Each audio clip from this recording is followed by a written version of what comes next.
So Phil, I think the question is, we were talking off air, is what makes a good financial advisor?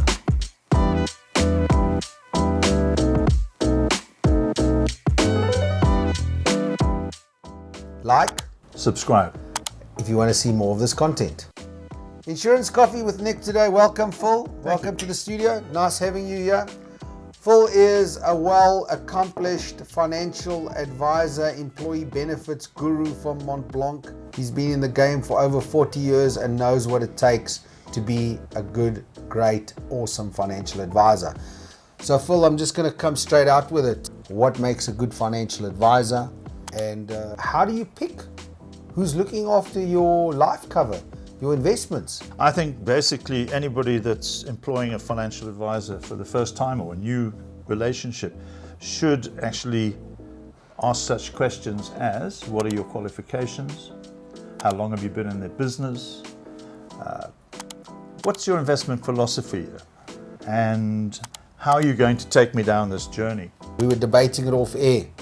Independent or tied agent? Yeah, I think there's room for both in the marketplace, but I think most people would prefer to deal with an independent advisor because they have so much more to offer. They're agnostic in terms of the investment and the risk carrier, and therefore it makes sense that if you want to have the best advice, that you use all the products available to you in the markeplatce. Okay. A lot of people out there understand when you talk about aggregators or multi-quoting.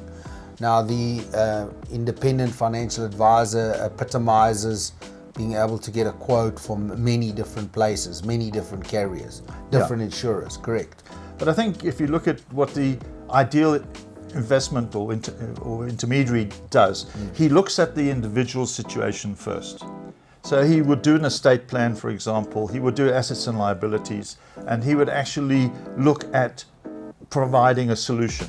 Full analysis of what's going on with that particular client. Yes. And then once you've established the needs, then you would go to market and you would say, right, this client needs cheap life cover to solve that problem.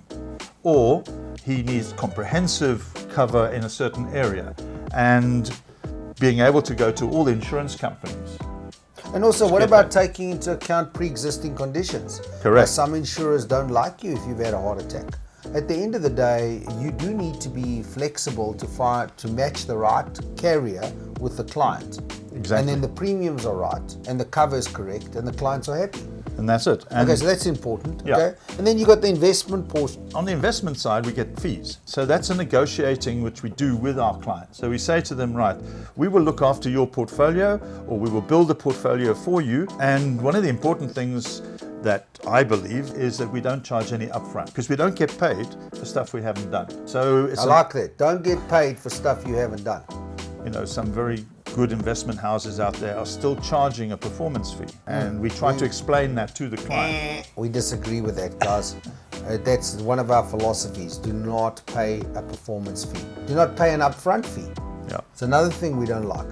And also, I think what a client should do is talk to his advisor to say, what are the actual costs here? And most fund fact sheets, or minimum disclosure documents as they're now called, MDDs, will actually have your total investment cost on there. My philosophy, it's negotiating an ongoing fee. So with a very large client with say 20, 30 million, you would have a smaller percentage that you would charge. Whereas a youngster starting out and investing for the first time, you would probably charge him, our max at the moment is 1% per annum, which I don't think is unreasonable. So you have to be agnostic, independent, to be able to move a client from one investment to another as things change in the market. That's why our professional financial advisors will use a risk profile analysis tool to in actual fact help them do that. Our authorities that govern our industry are not happy with some of the questionnaires which are being toted out there. So we're in a process of actually tweaking ours to make sure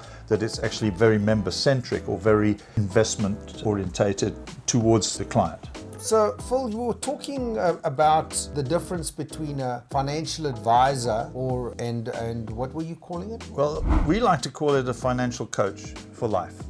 So you shouldn't look upon your advisor as someone that's selling you a product. He's actually helping you, guiding you through your whole life needs, problems, things that happen, get divorced, get remarried, have a child, all those types of life events. Very important to have an advisor that actually listens. Somebody that can actually help you through life's events. That is both from a risk point of view and from an investment point of view. People are different, they have different needs, and their lifestyle, their risk appetite, what they want out of their investment and their risks are different. Yeah.